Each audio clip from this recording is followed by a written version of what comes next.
Bienvenue dans votre émission La Réunion les Lannes, La Réunion les Lannes, La Réunion les Lannes.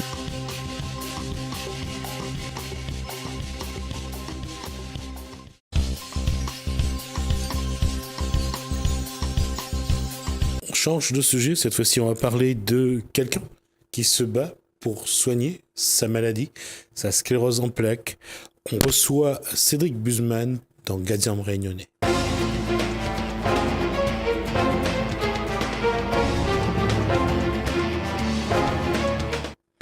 Bonsoir Cédric Buseman, j'ai mal dit le nom? Cédric Buseman, oui, ouais. non, c'est bien. Ah, d'accord, moi j'étais surpris de voir, là, peut-être que j'ai mal formulé. Qu'est-ce que j'allais dire? Alors, on va rester là-dessus, on a le temps pour en parler. Aujourd'hui, il y a une situation, c'est que ça fait combien de temps vous souffrez de cette sclérose en plaques? Je suis atteinte depuis 2003. 2003, donc j'ai eu des poussées, une dizaine en 10 ans. Et puis depuis 2014, maintenant, c'est devenu handicapant, invalidant. Et je sens très concrètement que la maladie progresse. Et là, Alors, on va d'abord expliquer c'est quoi la sclérose en plaques. On va rappeler c'est quoi la sclérose en plaques. Ouais. Alors, la sclérose en plaques est une maladie auto-immune. Ce qui veut dire que mon organisme s'attaque à mon propre organisme et il s'attaque à des effets. Il s'attaque à la gaine de myéline, la gaine de myéline qui est le canal d'information entre le cerveau qui dit je veux soulever le micro et puis je bouge mon bras. Et puis, si à partir du moment où cette gaine-là est coupée par les fameuses attaques, on devient de plus en plus gêné, puis immobile, etc. Donc, c'est compliqué. Là, je parle des bras. Ça peut être à la marche. Là, je sens très clairement les difficultés. Donc, je me dis que je suis suivi par les neurologues ici à Saint-Pierre. Dans mon secteur, donc le CHU de Saint-Pierre. J'ai un traitement de fond, mais le problème, c'est que je prends ce traitement et qu'il n'y a pas d'effet négatif, mais il n'y a aussi pas d'effet positif. Voilà. Et donc là maintenant, je me dis qu'il ne faut pas que j'attende trop parce que tous les effets négatifs sont irréversibles. Donc plus ça avance, plus j'attends, plus il y a des chances que je sois de plus en plus invalide, etc. Donc j'ai pris l'initiative de m'engager dans un autre combat qui est un traitement qui est hélas, et là je dis bien, n'existe pas pour l'instant en France. Ça fait 3 décennies qu'ils étudient pour d'autres pathologies, la leucémie, mais que pour la sclérose en plaques, ça fait 10 ans qu'ils l'ont mis en place avec un protocole très rigoureux. Donc j'ai très envie de m'engager dans ce combat, voilà. Et donc ça se passe pas en France, ça se passe dans différents pays de la planète, États-Unis, Australie, Russie. Et donc là, je me dirige vers des soins en Russie qui coûtent un peu des sous, et je demande de l'aide à la population, à tous ceux qui pourront m'aider dans ce projet, parce que sinon, ça va être très compliqué. Alors normalement, est-ce qu'il y a déjà des dates qui ont été fixées? Alors, je suis en lien avec la clinique à Moscou. Alors ils m'ont proposé, la première fois ils m'ont proposé dès le mois de juillet, et très concrètement je peux pas. Il y a trop de choses autour de ça. Et puis donc je suis en train de discuter, en train de voir stratégiquement quand est-ce que au plus vite je peux subir ces soins. Et pour que que ça soit le plus tôt possible et que ça puisse le faire avec mon métier, avec les contraintes des uns et des autres. Voilà, il faut gérer.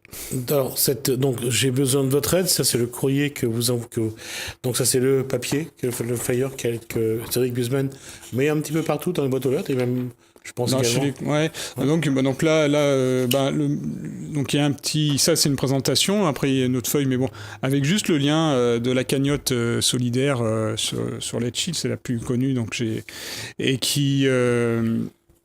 Donc voilà, j'ai commencé à mettre chez les commerçants vers lesquels je vais quasiment tous les jours, et généreusement ils m'ont dit il y a pas de problème. Et pour qu'en fait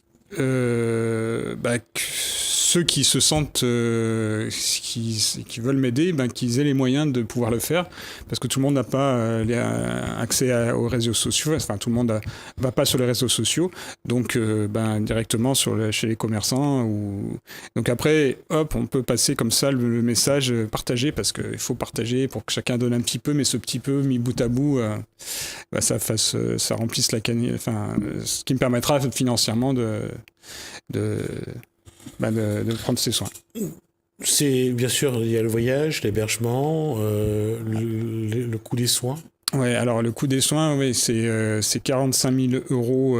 45 000 euros, ça c'est ce que je vais donner à la clinique pour tout. Après, qu'est-ce que c'est les soins vont durer un mois. Et donc potentiellement il y aura sûrement un de mes parents qui sont à la retraite, donc qui auront le temps, qui pourront être aux alentours. Donc mais là ils prennent pas en charge les accompagnants, c'est plus pour un soutien moral, psychologique. Ouais, psychologique.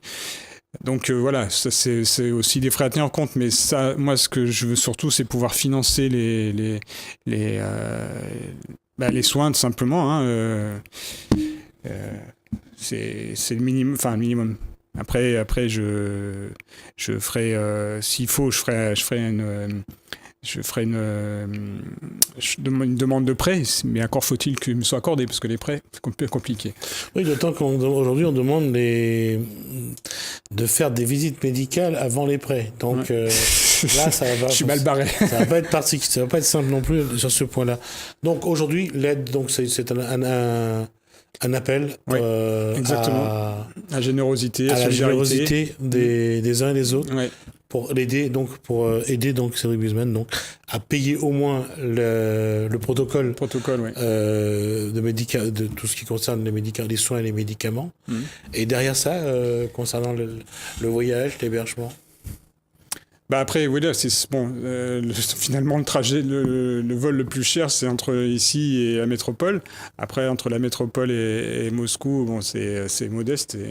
Enfin, c'est modeste par rapport au prix entre ici et la métropole. Mais bon, voilà. De toute façon, il n'y a pas de limite à la cagnotte. Je vais la fermer si j'ai atteint. Ou je laisse un petit peu ouvert, justement, pour les à côté. Alors là, je peux en parler un petit peu parce qu'il y a une avancée. J'ai échangé avec un ami de la nuit, comme il me dit, de la nuit sur Saint-Pierre, et qui souhaitait m'aider, et on va essayer, c'est en tout cas pour parler, et on va faire un concert alors à Saint-Leu, à Saint-Pierre, on ne sait pas encore, un concert avec des pointures réunionnaises. On a contacté déjà, ils ont répondu tout de suite, très bien. Donc Bernard Joron, d'où ça nous ça va, Carlo de Sacco de Cannes-Sémé, et j'ai eu dernièrement, donc avant-hier, Thierry Goléris de Basse-Terre, que j'avais déjà vu quand j'ai organisé le tour de la Réunion en fauteuil, mais là ils étaient séduits, et en fonction des calendriers des uns des autres, on va fixer une date, et voilà. Donc ça, c'est un projet qui avance, et tout doit avancer vite pour que je sache sur quoi je peux m'appuyer, etc. quoi. J'ai besoin de tout le monde, tous ceux qui peuvent m'aider, soyez la bienvenue. Donc je rappelle, donc là, c'est vraiment une action personnelle aujourd'hui. Ouais.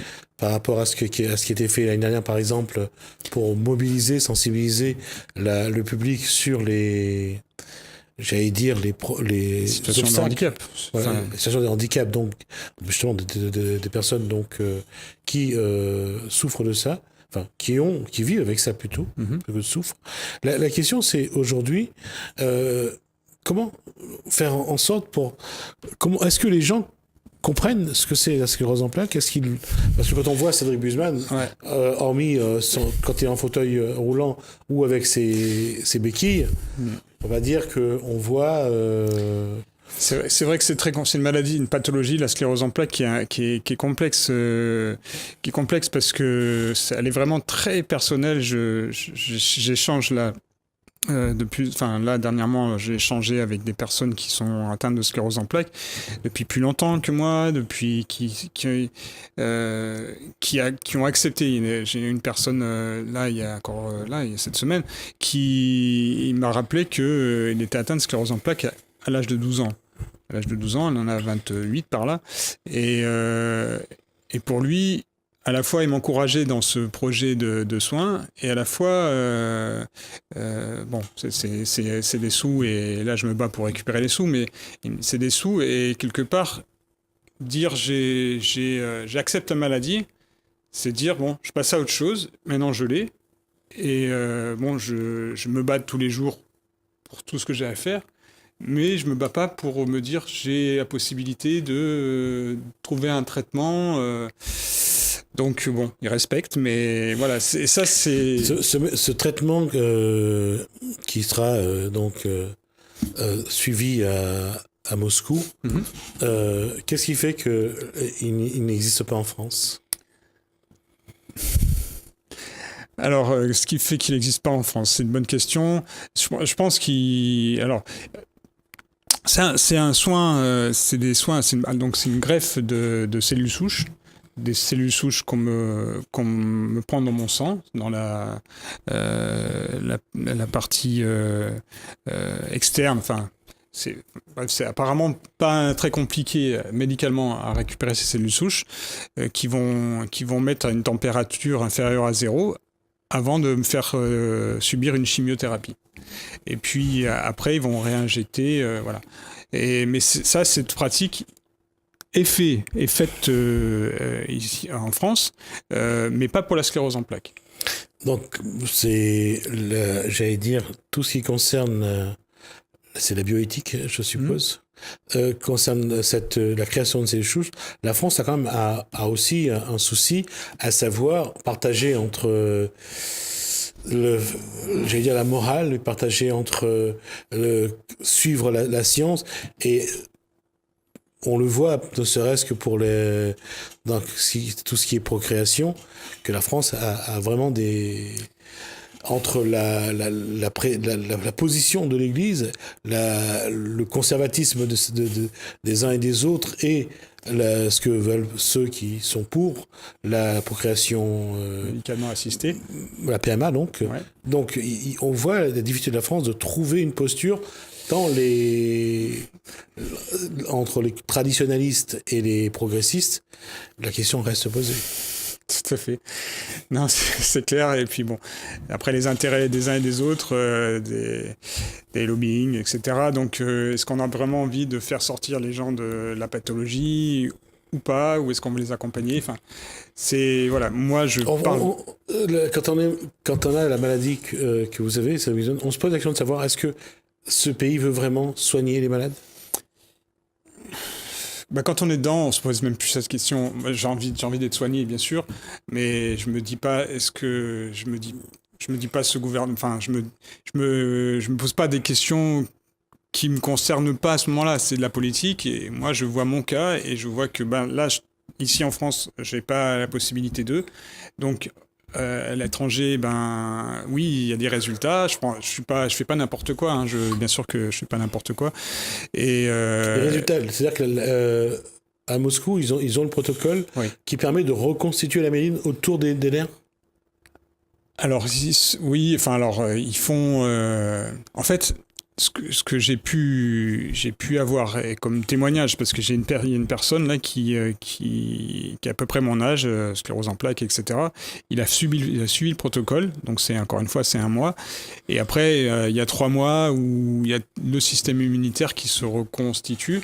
Et là, il a eu les premiers résultats médicaux qu'il a fait pour le suivi, justement. Et ils se sont rendus compte déjà qu'il y avait pas d'évolution. Là, avec les images à l'IRM, j'imagine, d'une évolution, d'une progression négative. Et après, au niveau de la marche, moi, ce qui m'a témoigné, c'est qu'au niveau de la marche, il est ressorti de son fauteuil roulant. Il a besoin de la canne, parce qu'il est encore déséquilibré, mais lui, moi, je marchais un petit peu, lui, il était en fauteuil sans arrêt. Et là, maintenant, il s'entraîne, il fait de la kiné pour pouvoir développer ses muscles, etc. Mais c'est positif. Le retour que j'ai, il est positif. C'est parce que je l'ai eu dernièrement, donc je pense à lui, mais il n'y en a pas 36 000, ceci dit, en France. Hein. On est en France, pas à La Réunion. À La Réunion, je serais le premier. Il y a entre 10 et 15 personnes, parce que c'est très cher. C'est très cher. Donc, oui, des personnes qui voudraient, éventuellement, mais bon. La question à ce niveau-là, c'est donc rappeler que ça a un coût. Ouais. Rappeler que ça, en tout cas aujourd'hui, parce que c'est peut-être ça aussi la question, c'est de savoir est-ce que ça va marcher, est-ce que pour ceux qui vont apporter un peu de sous pour soutenir ce projet, sont en droit de se demander est-ce que cet investissement-là va être payant, surtout pour la personne qui en a besoin. Déjà, là, je peux dire ce que j'ai eu, des personnes que j'ai eues. J'ai eu des résultats au niveau international de personnes. Donc, encore une fois, ça fait 10 ans que ce protocole est mis en place. Les statistiques, en fait, les seuls cas où ça se passait mal, l'histoire de greffe, c'était pas dû à la greffe elle-même, c'est parce que les patients étaient il y avait plusieurs symptômes. Pathologies. Ouais, plusieurs pathologies, et qu'il faut pouvoir encaisser. C'est pour ça qu'avant le protocole, il y a quand même toute un tas de batterie de recherche et d'analyse, etc. Ouais. En tout cas, aujourd'hui, une chose est sûre, c'est que la démarche, elle est là. Cédric Busemann a besoin de moyens pour partir donc à Moscou, se faire soigner sa sclérose en plaques. Tout à fait. Voilà, donc on rappelle, puisqu'on arrive à la fin de l'échange, on rappelle donc que Cédric Busemann fait appel à votre générosité. Il a besoin de moyens pour partir donc à Moscou, se soigner sa sclérose en plaques. Et c'est important parce que ce qu'il perd, il ne le récupère plus. C'est donc irréversible. Et donc, il faut encore une fois, votre générosité sera sans doute nécessaire pour lui permettre de sauver ce qui peut être encore sauvé, c'est-à-dire sa santé. Oui. Merci, Cédric Busemann. On va essayer donc. Merci à vous, merci à ceux qui vont participer à ce projet. Merci beaucoup. En tout cas, on va essayer, nous, d'être présents, en tout cas, et de voir un petit peu comment ça se passe. Merci à vous de nous avoir suivis, et j'espère que vous avez entendu l'appel donc de Cédric Busemann. Merci de nous être fidèles. Bienvenue dans votre émission. Bienvenue dans votre émission. Bienvenue dans votre émission. La Réunion, les Lalles. La Réunion, les Lalles. La Réunion, les Lalles.